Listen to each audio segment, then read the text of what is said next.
I always thought the ghost stories about Sweet Hollow Road were just that, stories. That is, until one night I experienced something that still haunts me. I was driving alone after a long shift at work. The road was pitch black, and the only sound was the hum of my car's engine. As I came around a bend, flashing red and blue lights appeared in my rearview mirror. A police car was pulling me over. I hadn't been speeding, but I didn't want any trouble, so I pulled to the side. The cop approached my window slowly, and I could just make out his silhouette in the dim light. He leaned down to my window, asked for my license and registration, his voice monotone and cold.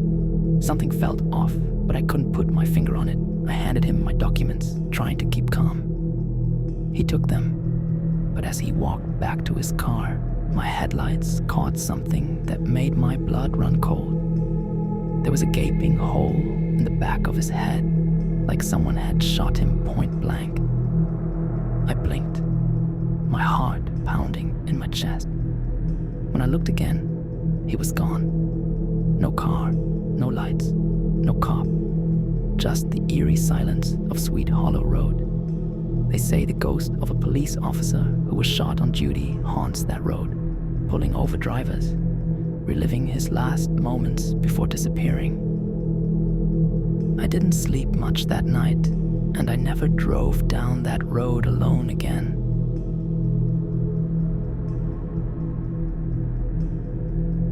This story is one that had always fascinated me, but I never thought I'd be crazy enough to test it. According to legend, a school bus full of children once crashed off the overpass on Sweet Hollow Road, killing everyone on board. They say if you park under the bridge, turn off your car, and put it in neutral, the ghosts of the children will push your car to safety. It was late, and my friends and I were feeling brave, stupidly brave, if I'm honest. We parked the car under the bridge, turned off the engine, and sat in silence. The air was thick with anticipation. My friend in the passenger seat was already regretting the decision, but it was too late to back out now. We waited for what felt like forever.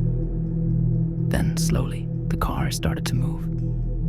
At first, I thought it was just the incline, but the car kept going, uphill.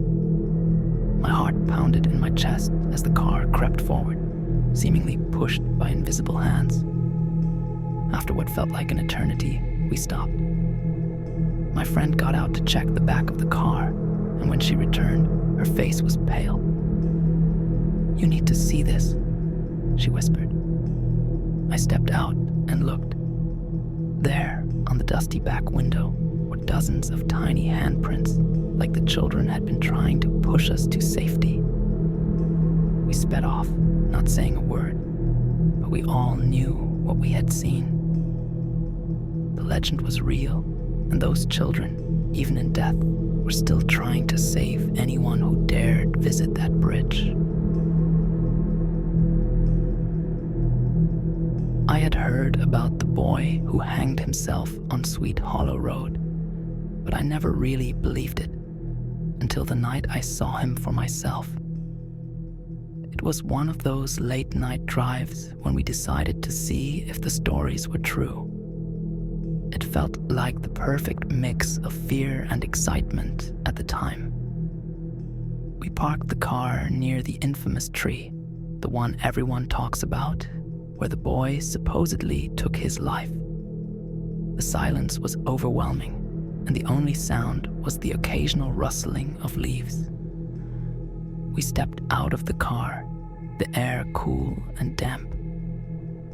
My friend dared me to walk closer to the tree, and though my heart was pounding, I didn't want to back out.